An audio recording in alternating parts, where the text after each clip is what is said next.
Hey, good afternoon and a happy Friday to you.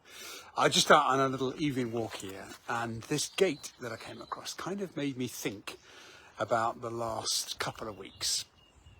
And I realized that I was definitely afraid of something. And let me tell you a story. A letter came in the post a few weeks ago, and it kind of told me that I got to get my stuff together. There's a date in the time in the future that says, this is an immovable barrier, obstacle, and you have to get past it. And it made me lean into something that probably I hadn't been doing enough of, which is outbound calling, outbound contacting people. And, I've had a lot of experience on selling, and for some reason, I decided in my own head that either I didn't like rejection, or it was beneath me, or there were easier ways to do it. And for one reason or another, it wasn't working. And maybe this gate sort of, a metaphor that I built this gate in my head to say that there was something stopping me. And this letter arrived in the post, and it suddenly said to me, you have no option but to find a way around it.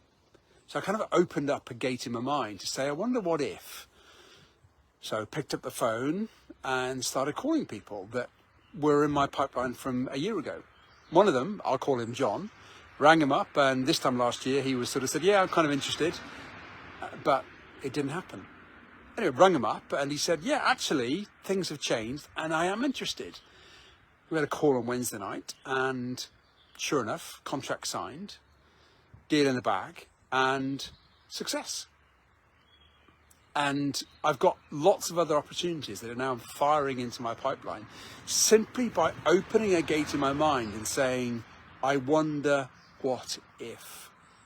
So the question to you today is, what have you put in your mind that is making you scared, making you afraid, or you're just thinking that there might be a different way around it other than the hard choice that you have to make, which is to, maybe as I had to do, pick up the phone, talk to somebody, challenge your ideals, just confront something that you know is going to be a little bit uncomfortable, but on the other side of comfort is success and liberation and freedom. Go on, just rest with that thought a minute. There's somebody else I'm working with in the last week, and she's been on a journey to commit to giving up smoking. And we've been working through a plan where she's gone from 20 a day to 16 to 12 to 8 to 4 per day. The saving on that itself in the UK is about £12 sterling in terms of impact. But she's getting close now to the point where she's actually going to commit to being a non-smoker. And this week she's gone cold on me. Literally, she's almost as if she has become scared of what she wants to do next week, which is to become a non-smoker. And no matter how much I've tried this week to say, come on, let's talk, what's going on, I've just had a wall of silence. And I think that she's hiding behind this gate of, I know I want to, but I'm just not willing yet to unlock the difficulty that I know is going to unfold behind that gate. It's a stark reality that the longer she carries on smoking, the longer she's going to be causing herself harm and having an impact to other people. She knows the consequences, but those consequences are not the now, not the present, because right now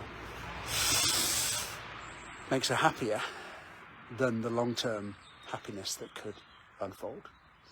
That's just a message today from me to you, asking you to look at yourself and just take a lesson from somebody that was complacently sitting comfortably and had to get their stuff together to be a little bit different, a little bit uncomfortable, but thankfully success is there.